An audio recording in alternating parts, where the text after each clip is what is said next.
Hello everyone, welcome back to our new another video. So students, आज के इस video में झारखंड बोर्ड क्लास 12 2026 के बोर्ड एग्जाम के लिए आपका ITS का न्यू सिलेबस आउट हो चुका और इस सिलेबस में साइंस, आर्ट्स, कॉमर्स तीनों स्ट्रीम का सिलेबस आपका सेम होता है और इस सिलेबस को हम डिस्कस करने वाले आज की इस वीडियो में। जो बच्चे चैनल पर पहली बार विजिट कर रहे हैं और ITS के क्लासेस भी आप लोग चाहते हो इस चैनल के माध्यम से, तो आप लोग चैनल को सब्सक्राइब कर लीजिए। वीडियो पसंद आए तो वीडियो लाइक कीजिए, वीडियो को ज़्यादा से ज़्यादा अपने सारे दोस्तों तक शेयर कीजिए ताकि झारखंड के कोने कोने तक हमारे ये वीडियो फैल सके और सभी बच्चों को आसान भाषा में सिलेबस को समझ सके।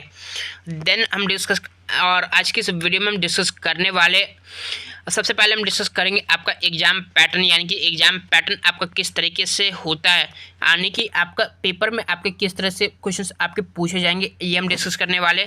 देन हम डिस्कस करेंगे आपका सिलेबस भी, हम आपका दो पार्ट में डिस्कस करेंगे। पहला है आपका यूनिट वाइज और दूसरा है आपका टॉपिक वाइज, यानी कि पहले हम डिस्कस करेंगे आपका यूनिट वाइज सिलेबस, देन हम डिस्कस करेंगे आपका टॉपिक वाइज, जिसे आप लोग चैप्टर वाइज भी कह सकते हो, चैप्टर वाइज सिलेबस। और आपका एक न्यू गैस पेपर, जैसे कि आपका मार्केट में आपका Sharma gas paper, Verma gas paper आपका अवेलेबल है, वैसे ही आपका एक न्यू गैस पेपर आउट होने वाला है ITS के लिए, जिससे आपका 100% क्वेश्चन पूछा जाएगा आपके बोर्ड पेपर में। यानी कि 100% बोले तो आपके इससे बाहर आपका न्यू गैस पेपर, यानी कि गैस पेपर से बाहर आपका एक भी क्वेश्चन आपका पूछा नहीं जाएगा। तो चलिए एक एक करके हम सबसे पहले एग्जाम पैटर्न को डिस्कस करते हैं कि आपके एग्जाम पैटर्न यानी कि किस तरीके से आपका क्वेश्चन आपके पेपर में पूछे जाएंगे, उसका पैटर्न क्या रहने वाला। तो पैटर्न को डिस्कस करने के लिए पैटर्न, जैसे कि आपको पहले ये पता होना चाहिए कि आपका वोकेशनल सब्जेक्ट में आपका 30 मार्क्स का थ्योरी पेपर होता है, यानी कि 30 मार्क्स का आपका थ्योरी पेपर होता है। देन 70 मार्क्स का आपका प्रैक्टिकल पेपर होता है, यानी कि ओवरऑल बात करें, जैसे आपका फिजिक्स केमिस्ट्री में आपका 70 मार्क्स का थ्योरी पेपर होता है और 30 मार्क्स का प्रैक्टिकल पेपर होता है। उसका जस्ट ये रिवर्स है, यानी कि 30 मार्क्स का इसमें आपका थ्योरी पेपर होगा, 70 मार्क्स का आपका इसमें प्रैक्टिकल पेपर होगा। थ्योरी पेपर में हम एग्जाम पैटर्न की बात करें तो पहले ये आपका दो पार्ट में कैटेगराइज रहता है। पहला पार्ट आपका ऑब्जेक्टिव क्वेश्चंस का रहता है, जिसमें आपको 15 क्वेश्चंस पूछे जाते हैं और हर एक क्वेश्चन आपका 1 मार्क्स का रहता है, यानी कि यहाँ पे आपका पार्ट ए में आपका 15 मार्क्स आपका हो गया। देन आपका सब्जेक्टिव क्वेश्चंस आपके 15 मार्क्स के पूछे जाते हैं। 15 मार्क्स के आपके 3 सेक्शन में कैटेगराइज रहेंगे। पहला रहेगा आपका सेक्शन ए में आपको 6 क्वेश्चंस पूछे जाएंगे, जिसमें आपको 4 का आंसर करना होता है, यानी कि यहाँ पे आपको 4 मार्क्स हो गया।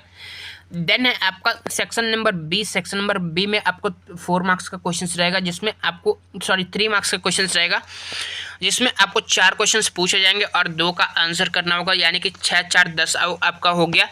और सेक्शन सी में आपका 2 क्वेश्चंस पूछा जाएगा, जो कि हर एक क्वेश्चन आपका 5 मार्क्स का रहेगा और 2 क्वेश्चंस में आपका 1 का आंसर करना होगा। तो यहाँ पे आपका टोटल आपका यहाँ पे ओवरऑल आपका हो गया 15। यहाँ पे 15 आपका सब्जेक्टिव का हो गया और 15 आपका ऑब्जेक्टिव का हो गया और टोटल आपका हो गया 30 मार्क्स। तो चलिए एक एक करके हम सबसे पहले हम सिलेबस को डिस्कस करते हैं कि सिलेबस आखिर आपका है क्या। तो सिलेबस हम सबसे पहले, जैसे कि मैंने आपको बताया था कि सबसे पहले हम यूनिट वाइज डिस्कस करेंगे, देन आपका टॉपिक वाइज डिस्कस करेंगे। टॉपिक वाइज सिलेबस वो सिलेबस आपके होंगे जिससे आपके हाई वेटेज में क्वेश्चंस पूछे जाते हैं, वो टॉपिक होंगे जिससे आपके हाई वेटेज में क्वेश्चंस, आपके हाई मार्क्स में क्वेश्चंस आपके पूछे जाते हैं। तो पहला है आपका यूनिट वाइज। तो यूनिट वाइज में पहला यूनिट है आपका सॉफ्टवेयर इंजीनियरिंग, यानी कि पहला यूनिट है आपका सॉफ्टवेयर इंजीनियरिंग, तो ये आपको पढ़ना है। देन आपका बात करें यूनिट नंबर 2, तो यूनिट नंबर 2 है आपका एडवांस पाइथन प्रोग्रामिंग। वैसे तो ये एडवांस पाइथन प्रोग्रामिंग नाम से ही डरावना लगता है, लेकिन एडवांस पाइथन प्रोग्रामिंग में आपको पाइथन के बेसिक से क्वेश्चंस पूछे जाते हैं, जैसे कि पाइथन का डेटा टाइप्स क्या है, एक इक्वेशन दे दिया जाएगा जिसको पाइथन के हेल्प से सॉल्व करना होगा। देन पाइथन का एक्सटेंशन, पाइथन फाइल का एक्सटेंशन पूछा जाएगा। इस तरह के क्वेश्चंस आपके इजी लेवल में क्वेश्चंस आपके यूनिट 2 में क्वेश्चंस पूछे जाते हैं।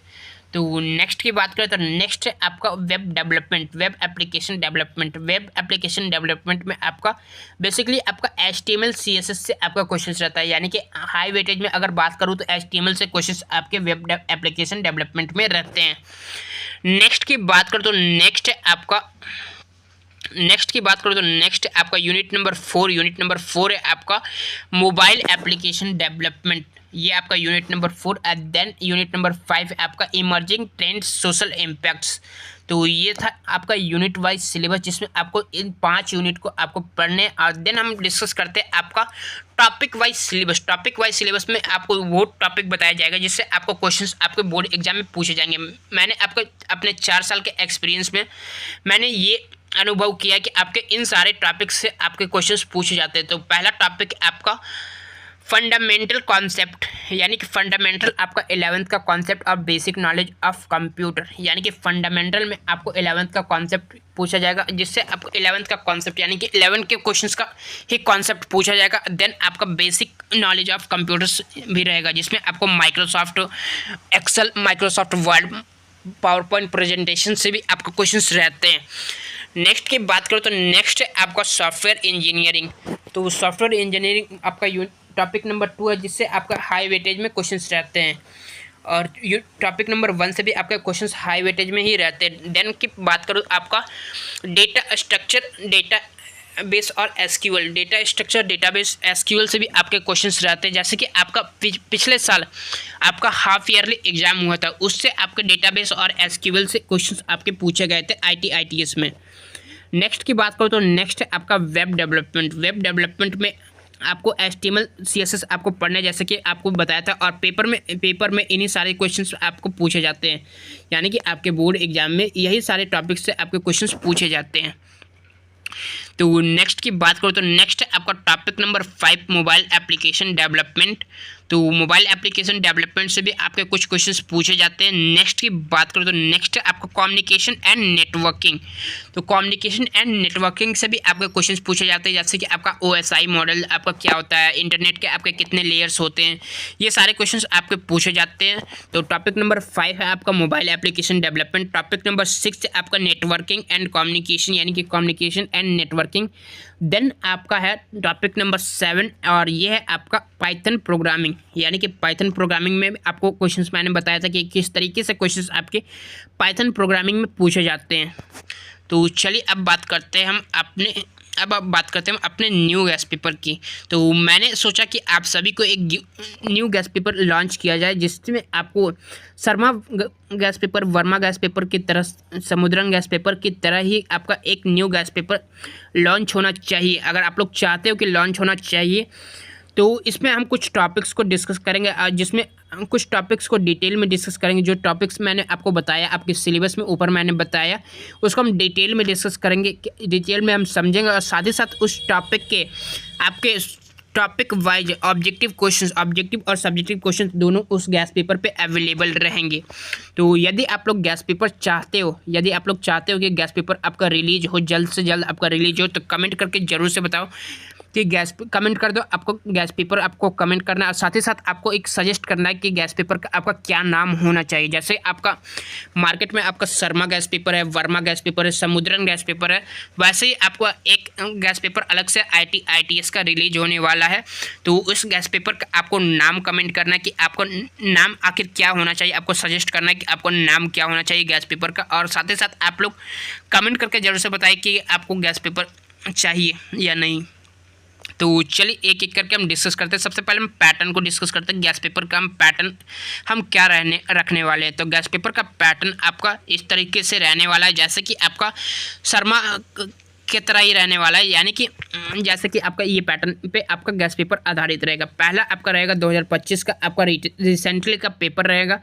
देन आपका टॉपिक वाइज डिटेल डिस्कशन रहेगा, और टॉपिक वाइज डिटेल डिस्कशन के साथ साथ आपका topic wise most important objective and subjective questions आपका रहेगा विथ आंसर, यानी कि most important subjective questions with answer कहे तो आपको प्रीवियस ईयर से रिपीटेड क्वेश्चंस आपको इंपॉर्टेंट क्वेश्चंस हाईलाइट करके उस गैस पेपर में रहेगा, और मोस्ट इंपॉर्टेंट फुल फॉर्म्स रहेगा, जैसे कि आपका OSI का फुल फॉर्म्स क्या होता है, CPU का फुल फॉर्म्स क्या होता है, इस तरीके से आपका फुल फॉर्म्स रहेगा, यानी कि सारे फुल फॉर्म्स रहेंगे। देन आपका previous year paper with answer, यानी कि 2024, 2023, 2022, 2021, 2020, यानी कि इस तरह से जितने भी आपके पेपर्स हुए हैं ITS में, उसका क्वेश्चंस विथ आंसर को रखने वाले हैं। देन आपका 5 सेट मॉडल पेपर रहने वाला है, और इतना आपका ओवरऑल इतना आपका काफ़ी है आपका बोर्ड एग्जाम के लिए 100% मार्क्स स्कोर करने के लिए।